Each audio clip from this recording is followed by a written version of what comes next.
So I'm Jonathan, this is Andrew and Jemma, and we are going to be talking to you about curing sickle cell disease using CRISPR. So first we're going to start off with CRISPR again and its mechanism of action. So CRISPR stands for clustered regularly interspaced short palindromic repeats, and they are found in bacterial DNA. So they are just really long stretches of palindromic repeats that are spaced out by unique sequences of DNA. They are accompanied by Cas sequences, which are CRISPR-associated sequences. These sequences are transcribed and then translated into Cas genes, and CRISPR RNA is also transcribed and is stabilized by tracer RNA. So they combine to form guide RNA or gRNA, and they will guide the Cas proteins to destroy homologous sequences, most likely which is viral DNA, to prevent damage to bacterial cells. So in the lab we can use the Cas9 nuclease, which will cause a double-stranded DNA break in any genome, because the gRNA that we can use is completely customized. And from here, two things can happen. The first being non-homologous end joining to repair the double-stranded break, which isn't a very consistent method, as several indel mutations can form, and this normally results in the target gene being knocked out and losing its function, which can be used to remove mutant alleles from an organism or studying functional genomics.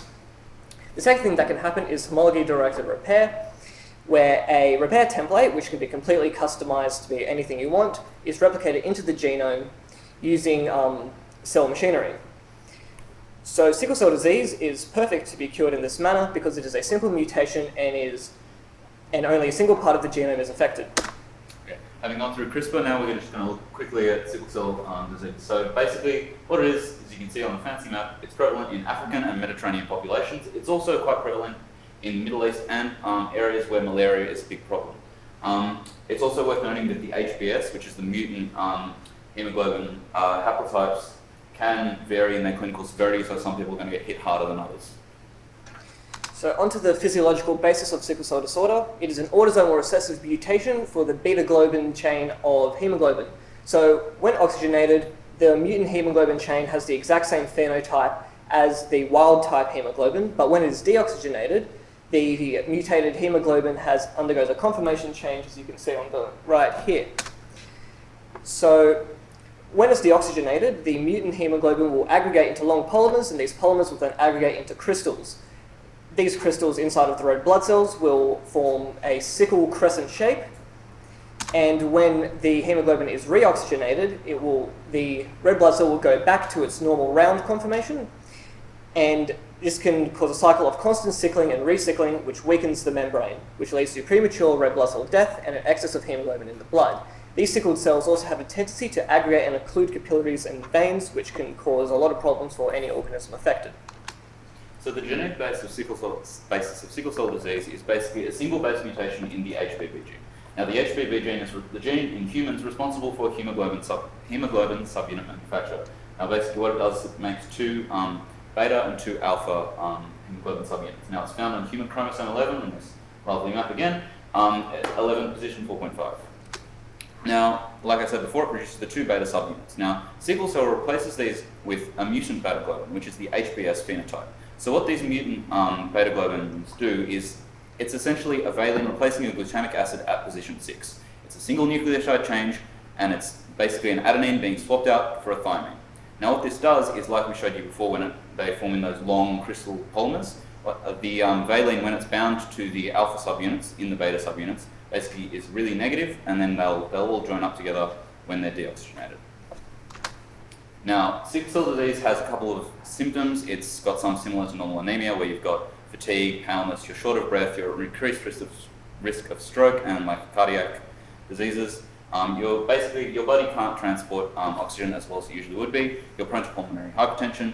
Your average life expectancy with sickle cell disease is about 42 if you're a man, or 48 if you're a woman. There's also a slight selective pressure, like I mentioned before, where in areas where malaria is very prevalent, sickle cell disease will actually stop the spread of malaria, and it will reduce the likelihood that you're actually going to contract the disease if bitten ever so slightly. You also only begin to show symptoms at 6 months old. So if you look at the graph over there, you'll see that there's the beta line in blue. Now, what that is adult hemoglobin being produced. When you're in the womb, or as a very, very small child, you're using fetal hemoglobin, which we'll expand on a little bit later, which uses 2 gamma and 2 alpha subunits, as opposed to normal hemoglobin, which uses 2 alpha and 2 beta subunits. So current treatments for sickle cell disease basically involves pain management, preventing further infection, preventing further organ damage. So essentially, you give people opioids, penicillin. There's also a chemotherapy drug, hydroxyurea, which increases fetal hemoglobin production by inducing stress production of erythrocytes. And there are also blood transfusions and exchanges which aim to decrease the proportion of sickle hemoglobin and increase the proportion of healthy hemoglobin, so you get a large decrease in the severity of symptoms. Is there a cure for sickle cell disease? There is. It's essentially a bone marrow transplant. This is a pretty risky procedure, and it's really only available for children. It requires immunosuppressive drugs and an HLA-matched sibling. However, Crispr is a pretty promising technology for using hematopoietic stem cell transplantation. So using the patient's own stem cells, editing these, and then retransplanting them back to produce healthy hemoglobin. And even just a 20% improvement of healthy hemoglobin gives a huge clinical benefit. So the first method of curing sickle cell disease is to correct the base mutation inside of the genome of the organism itself. So a 2006 paper explores the germline correction in mice embryos. So first knock-in mice were generated which are homozygous for human hemoglobin alpha, gamma, and beta sickle. So the embryonic stem cells were derived from these mice, and the blastocysts underwent homology-directed correction via Crispr. So the template strand used just corrected the valine for the glutamate mutation, and from this chimeric males were generated which were homozygous for the wild-type beta-globin allele. These chimeric males were then bred with carrier females which were heterozygous for the wild-type beta-globin allele, and some of these offspring, but not all, expressed full hemoglobin levels and were subsequently cured of all symptoms to do with sickle cell disease. So from here, the blastocysts from these offspring had their genomes transferred to hematopoietic stem cells by somatic nuclear transfer, and these hematopoietic stem cells were then implanted into the bone marrow of the original knock-in mice which had all of the symptoms of sickle cell disease.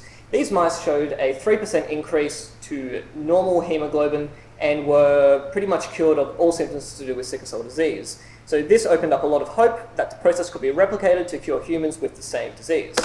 So this method has several pros and cons. The pros being that this is a complete germline cure and all progeny from the cured organisms are completely unaffected. The other pros are that no insertion or mutagenesis occurs, as the cells are already transformed to have the new genome before they are implemented into the patient.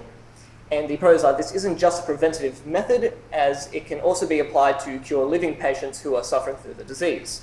So there are also several cons, which are the ethical issues surrounding using human embryonic stem cells, and the nuclear transfer in humans has a low success rate, which is a lot lower than in mice, so it would be a lot difficult to pull off. Another con is that this method does not reach the 20% hemoglobin levels needed for humans to be cured of the symptoms presented by the disease. So a more indirect method of curing this disease is just by switching on the expression of fetal hemoglobin, as we already know it alleviates the symptoms of sickle cell disease.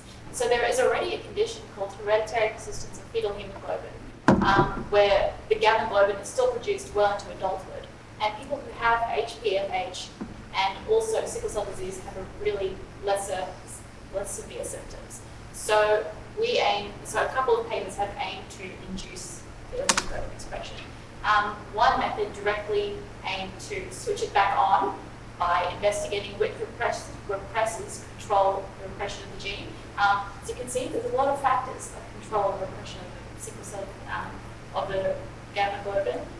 BCL11A is a transcription factor that's kind of been identified as the main one, and Canberra in 2015 used CRISPR-Cas9 to make double-stranded breaks and disrupt the enhancer and also disrupt the entire gene, and they successfully induced fetal hemoglobin by turning it back on.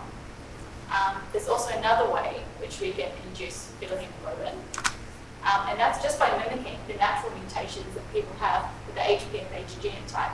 So generally, they fall under an umbrella of mainly deletions of the beta globin and also deletions in these repressive binding areas. So one study actually replicated the Sicilian mutation of the HPFX genotype, and so that was a 13 kilobyte deletion. So they made 2 double-stranded breaks, and through non-homologous endroidy, that section of the genome was deleted. And this is a really highly effective method. Even if only it works in one allele, you still get a huge increase in the amount of fetal hemoglobin produced, and there were no off-target sites detected in this one. And there was also another mimicking of the HPFH genotype where they just deleted this little repressive binding site that was in the fetal gaplomotor. And they had really high on-target editing rates. And you can see the difference in the cell morphology between non-edited cells and the edited cells when they are exposed to hypoxic conditions. Yeah. So basically, there are some social implications to curing sickle cell disease. We've got basically, the Americans have stats on this. 100,000 Americans were affected in 2014, which cost them $488 million United States dollars, which is a lot of damn money. Now, it will improve both the social and financial stresses on patients and hospitals, of course, and the cure would basically just improve the quality of life of thousands of people. And how does CRISPR benefit? So if we look at CRISPR, it would basically, putting it in place in industry would essentially refine CRISPR technology. The use in industry would drive the development. You'll help with CRISPR with other diseases. You'll streamline processes. You'll maybe find things out that you hadn't found out before just by using it so much. It also encourages positive public perception of CRISPR or gene editing in general, which is, in my opinion, quite a good thing, and it will help other startups and create a market.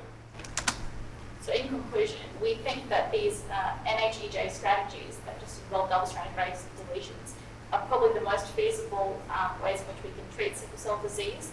Because HPFH mutations are really effective if only one allele is deleted. But so far, all the experiments have been done in cell lines, not in immunodeficient mice or in human clinical trials. But it's probably the most cost-effective and viable treatment for sickle cell disease.